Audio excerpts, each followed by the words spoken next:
Ridiculous.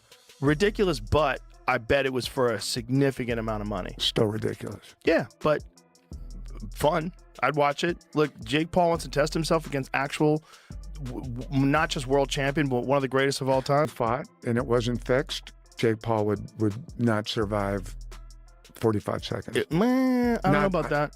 I think it would take a few rounds. Really? But yeah. First of all, Jake is a lot bigger. Jake's a lot bigger. But what weight would they fight? Well, not about the number.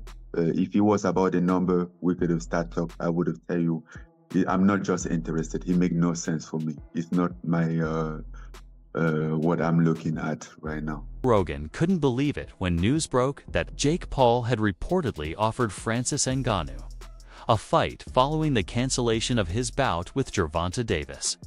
Speaking on his podcast, Rogan described the idea as absolutely wild and even borderline reckless for Jake.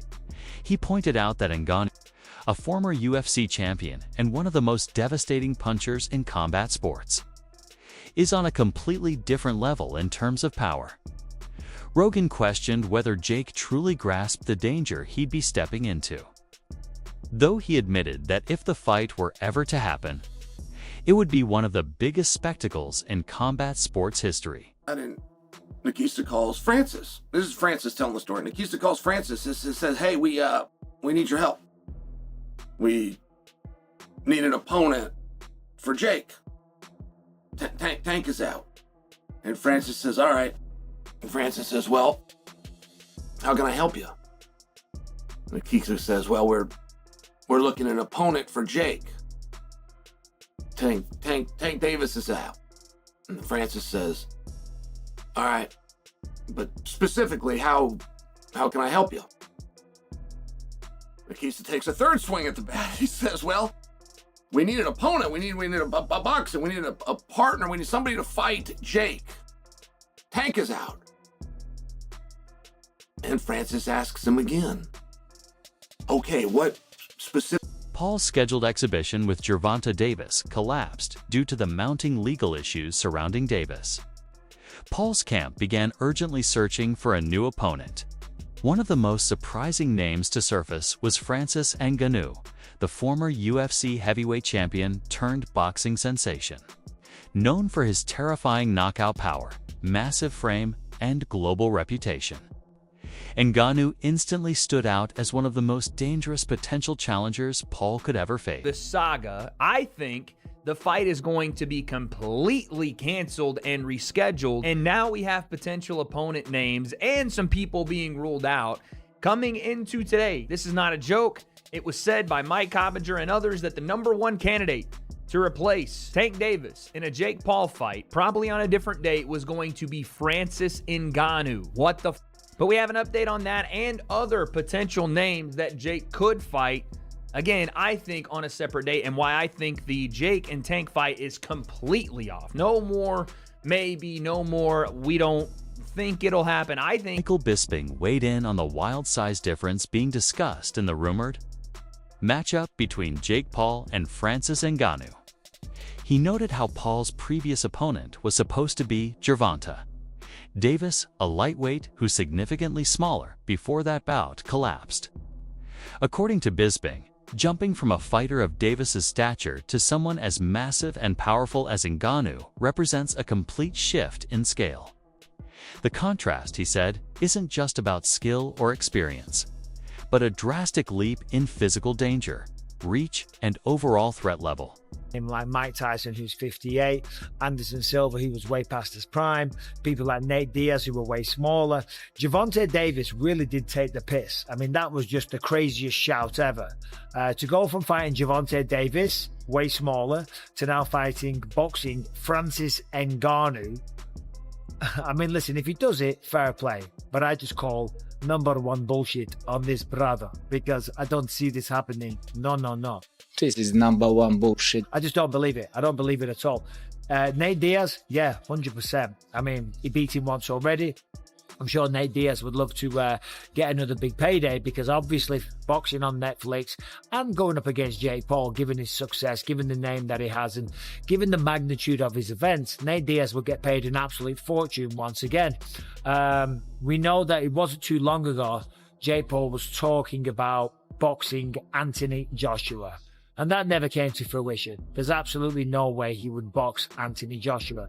If he did, if he was to do something like that, whether it be Anthony Joshua or Francis Ngannou, I'd give him his props. I'd give him his credit. And you never know. Maybe he would do it just for the clout.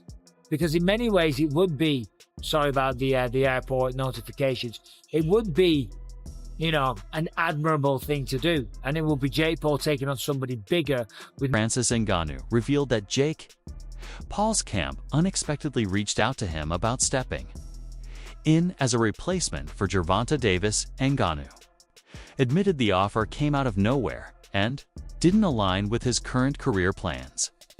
While there were talks involving a big payday, he ultimately turned it down, explaining that the matchup simply didn't make sense from a professional standpoint. Ngannou questioned how anyone could view the leap from Davis to him as a logical replacement, stressing that his decisions aren't just about money, they're about meaningful fights that fit his goals. To fight Jake, to replace Gervonta, I'm like, who's Jake? You know, like, I was so confused, you know, like, I wasn't expecting that at all. And he said, yeah, Jake Paul, you know, he's fighting. And I'm like, no, bro, come on. Don't disrespect me like that. And then they even say like, they even come out after and say, and what if the number are good? He sent out some number. I'm like, it's not about the number. If it was about the number, we could have started talk. I would have tell you, I'm not just interested. He make no sense for me. It's not my what I'm. Former UFC champion Daniel Drino. Mio didn't hold back when discussing the possibility of Jake Paul stepping in against Francis Ngannou. Cormier warned that Paul would be walking into a dangerous mismatch, not just in size, but in pure striking power and combat experience. He stressed that Ngannou isn't like the opponents Paul has faced before. He's a proven knockout artist who built his name by ending fights in seconds. Paul goes from fighting Gervonta Davis to calling out Francis Ngannou. Jake Paul don't want those problems. I can't say it any different. Jake Paul does not want any Francis Ngannou problems. He don't. He does not want those issues. While I think it's crazy and I credit him for doing that, and I'm surprised he did that, this could be a ploy. Him poking out his chest, saying, I want Francis. He don't want those Francis Ngannou problems. I don't care what Anthony Joshua did to Francis Ngannou. Jake Paul gets in there with Francis. Francis will knock his head off this planet. You don't want those Francis problems. I watched Francis put down Tyson Fury. Sure, Anthony Joshua beat him. But even if Jake got power, I don't think he got power to be dealing with Francis. Because all it takes is for one. Daniel Cormier went further, questioning Jake Paul's true intentions behind calling out Francis Ngannou.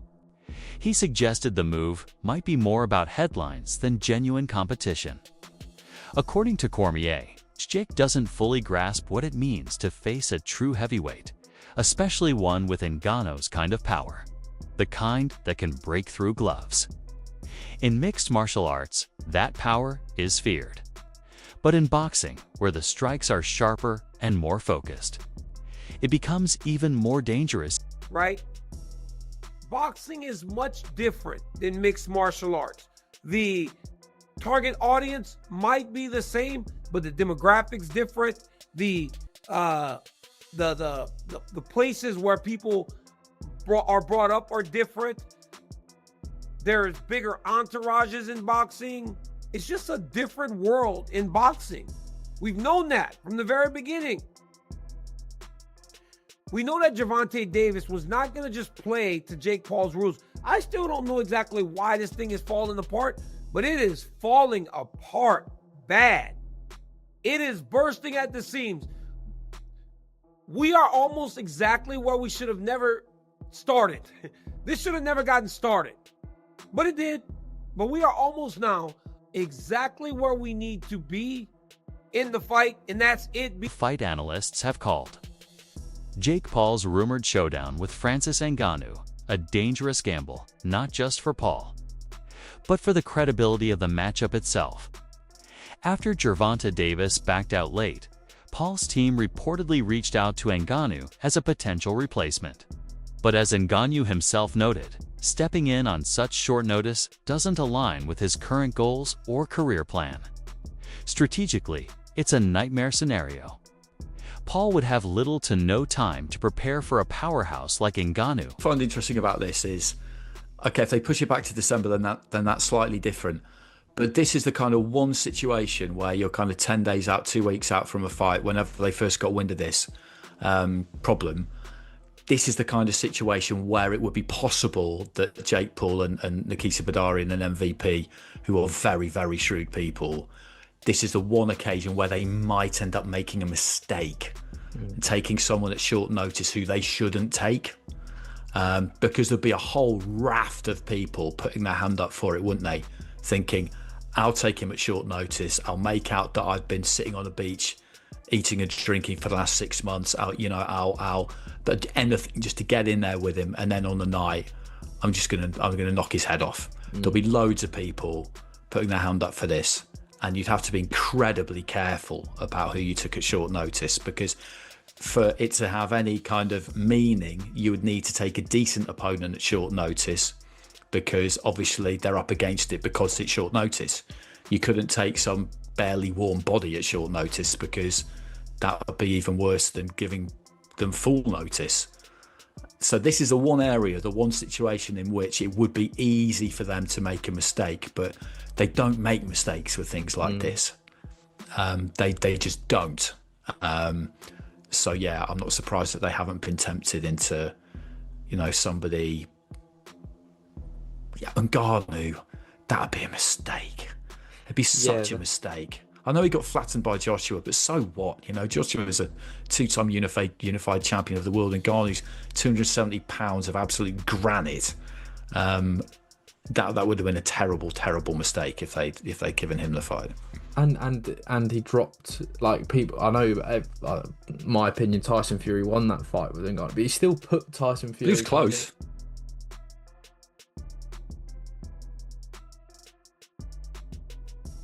And that's it for today's video. What do you think? Is this fight a smart move for the sport, or just another money grab? Let us know your thoughts in the comments below.